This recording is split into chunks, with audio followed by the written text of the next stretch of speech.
بسم اللہ الرحمن الرحیم۔ السلام علیکم سامعین، الف اردو کے پلیٹ فارم سے ایک اور لیکچر کے ساتھ حاضر ہوں۔ ناگا چمن میں جب وہ گل اندام آ گیا، گل کو شکستے رنگ کا پیغام آ گیا۔ سامعین، غلام حمدانی مصحفی کی غزل پر ہم بات کریں گے، اور غلام حمدانی مصحفی جو ہیں وہ دبستان دلی اور دبستان لکھنؤ کا عمدہ امتزاج رکھتے ہیں۔ ایک طرف دلی کا سوز و گداز، اس کا غم بھی ان کی شاعری میں پایا جاتا ہے، اور دوسری طرف لکھنؤ کی پیکر تراشی بھی ان کے ہاں دیکھنے کو ملتی ہے۔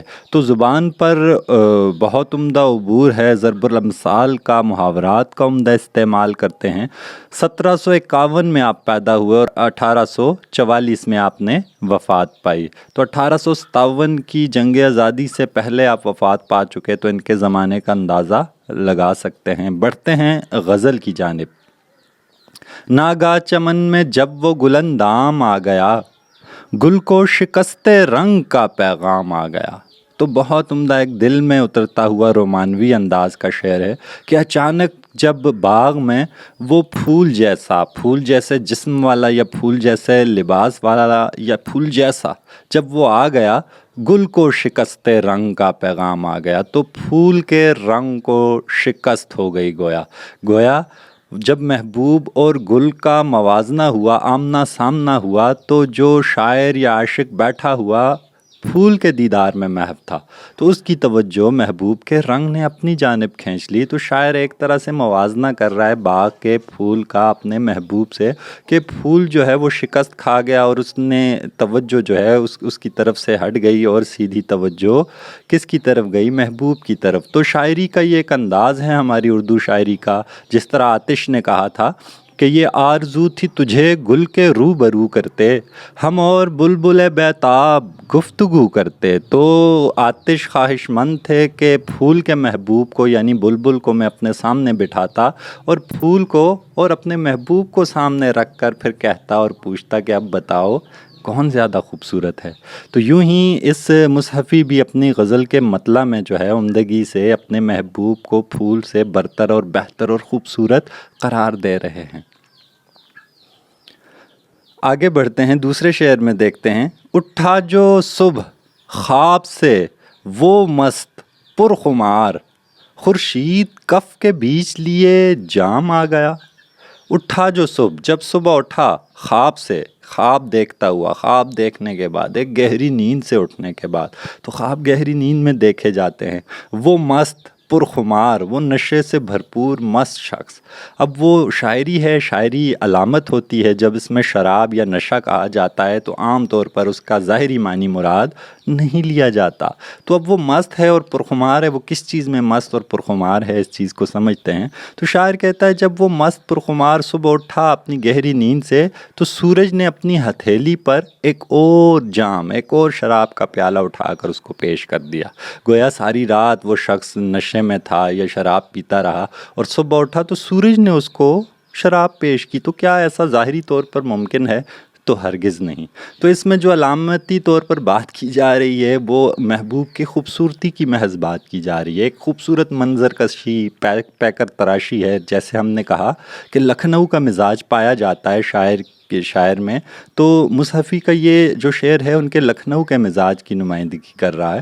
اپنے محبوب کو کہہ رہا ہے کہ وہ جو ایک گہری نیند میں سویا ہوا مست پرخمار، اپنی خوبصورتی سے ایسا لگتا ہے کہ جیسے کوئی نشے میں سویا ہو، اور ویسے بھی جب خوبصورت لوگ نیند سے، گہری نیند سے اٹھتے ہیں تو ان کے آنکھیں سوجی ہوتی ہیں، چہرہ تو وہ اور زیادہ خوبصورت یا اچھے لگ رہے ہوتے ہیں، منفرد لگ رہے ہوتے ہیں۔ تو شاعر نے ایسی ہی کسی کیفیت میں اپنے محبوب کو دیکھا ہے، اور اس کے بعد صبح کا منظر ہے کہ سورج کی کرنیں جو کہ شراب کے رنگ جیسی ہوتی ہیں وہ محبوب کے چہرے پر پڑ رہی ہیں، تو خورشید کف کے بیچ لیے جام آ گیا۔ اور ایسے سوتے سے جاگتے شخص کے چہرے پر جب سورج کی کرنیں پڑتی ہیں تو اس کا چہرے کی بناوٹ کا اندازہ آپ خود لگا سکتے ہیں، تو وہ کس طرح منفرد انداز سے اپنی آنکھیں بند کرتا ہے، چندھیاتا ہے آنکھیں، اور وہ خوبصورت شخص اور خوبصورت لگتا ہے۔ گویا وہ پہلے سے نشے میں تھا اور نشے میں ہو گیا۔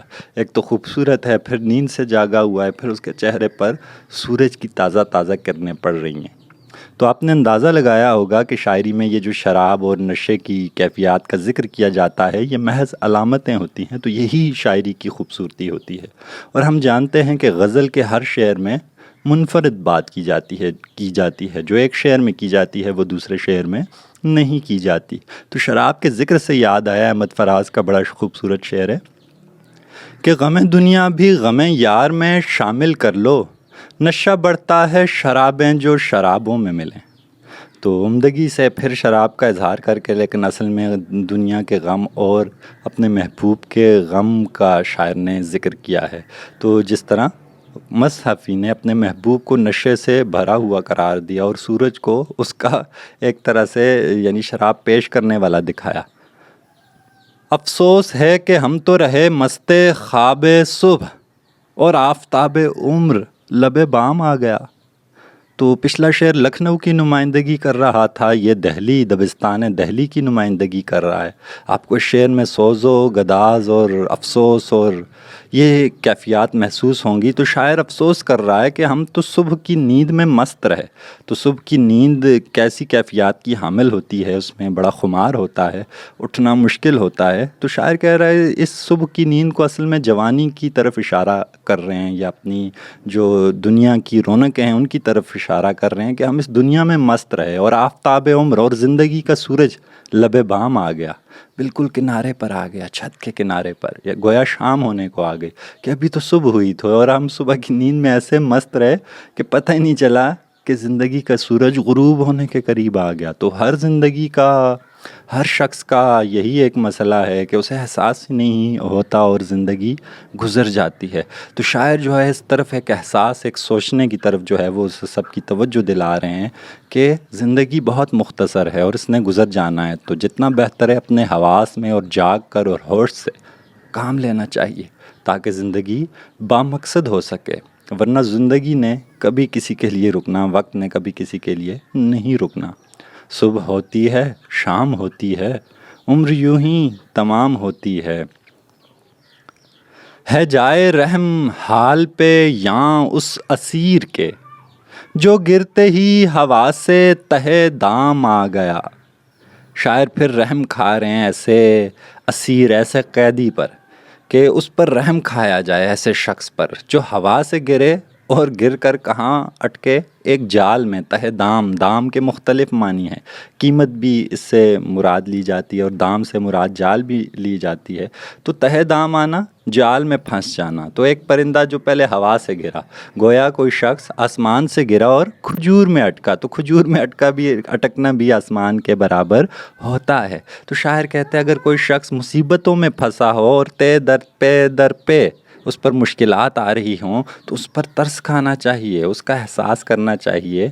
جیسے منیر نیازی کا کیا عمدہ شعر ہے کہ ایک اور دریا کا سامنا تھا منیر مجھ کو، میں ایک دریا کے پار اترا تو میں نے دیکھا۔ تو شاعر نے، منیر نے بھی ایک دریا کے پار اترا تو اس نے دیکھا۔ تو ایسے شخص پر مصحفی نے رحم کھانے اور ترس کھانے کا کہا ہے۔ تو اپنے ارد گرد دھیان کرنے کی دعوت ہے، غور و فکر کی دعوت ہے۔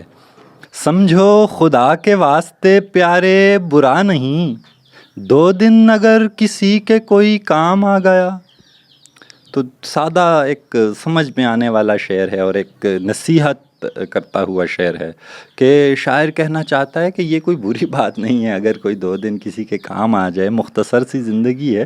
تو یہ اسی لیے دی گئی ہے اللہ کی طرف سے، ایک امتحان کی طرح یہ ہماری زندگی ہے، اور اپنے لیے تو جانور بھی زندگی گزارتے ہیں۔ تو شاعر یہی کہنا چاہ رہا ہے کہ اگر تم دوسروں کے کام آتے ہو تو یہی اشرف المخلوقات ہونے کا درجہ ہے اصلی، کہ ہمیں اللہ تعالیٰ نے اشرف المخلوق بنایا، ہم سب مخلوقات میں سے جو ہیں وہ افضل ہیں۔ جیسے شاعر نے کہا تھا کہ اپنے لیے تو جیتے ہیں سب اس جہان میں، ہے زندگی کا مقصد اوروں کے کام آنا۔ تو اوروں کے کام آنا جو مقصد ہے، یہی اصل مقصد حیات ہے۔ اور مصحفی نے عمدگی سے ایک نصیحت سے بھرپور شعر پیش کیا اور اپنا ایک مقصد، اپنی زندگی کا مقصد بھی ایک فرض ادا کیا، یوں کہیے، جو ہم سب پر واجب ہے کہ اچھائی کی ہم نے دعوت دیتے رہنا ہے۔ سمجھو خدا کے واسطے پیارے برا نہیں، 2 دن اگر کسی کے کوئی کام آ گیا، کر قطع کب گیا تیرے کوچے سے مصحفی، گر صبح کو گیا وہیں پھر شام آ گیا۔ سامعین، مقطع ہے، غزل کا آخری شعر ہے، چونکہ اس میں شاعر نے اپنا تخلص مصحفی استعمال کیا ہے، تو اتفاق اور خوبصورتی دیکھیے کہ اس میں لفظ قطع کا بھی استعمال کیا گیا ہے۔ تو مقطع قطع سے ہی نکلا بنا لفظ ہے، جس کا مطلب ہے جہاں غزل اختتام ہو رہی ہے تو شاعر کہتے ہیں کب قطع کر کے گیا ہے، کب رابطہ توڑ کے گیا ہے تیرے کوچے تیرے علاقے سے، تیرا مصحفی تیرا عاشق تیرے کوچے تیری گلی کو کب چھوڑ کر گیا ہے، اس سے رشتہ کب توڑا ہے اس نے۔ گر صبح کو گیا وہیں پھر شام آ گیا، تو یہ تو تیرا ایسا عاشق ہے کہ یہ صبح اگر جاتا ہے کہیں تیرا در چھوڑ کر تو شام کو لوٹ کر آتا ہے، کیونکہ اس کے پاس تو اور کوئی ٹھکانہ ہی نہیں۔ تو یہی عشق مجازی میں لیجئے اس شعر کو یا عشق حقیقی میں لیجئے، تو شعر ایک آزاد پرندے کی مثال ہوتا ہے، ایک آزاد خواب کی طرح ہوتا ہے کہ جیسی اس کی تعبیر کی جائے، جیسی اس کی تشریح کی جائے، وہ اسی جانب اڑنے لگتا ہے، وہ اسی جانب جو ہے وہ خواب کا پرندہ محو پرواز ہوتا ہے۔ پھر تیرے در پہ چلا آیا ہوں اپنے گھر سے میں ذرا سا ہو کر۔ تو اپنا محبوب کا در ہو، وہ کوئی بھی محبوب ہو، اللہ تعالیٰ کا در ہو، اس کی مسجدیں ہوں، اس کی اور مقامات ہوں، تو اللہ تعالیٰ کے حضور حاضری کرنا، وہاں بھی یہ شعر فٹ آتا ہے۔ شاعر اپنی عاجزی پیش کرتا ہے کہ بار بار ہم 5 وقت آتے ہیں پھر لوٹ کر تیرے پاس آتے ہیں، کہیں بھی جائیں تو اس سے دور نہیں جا سکتے۔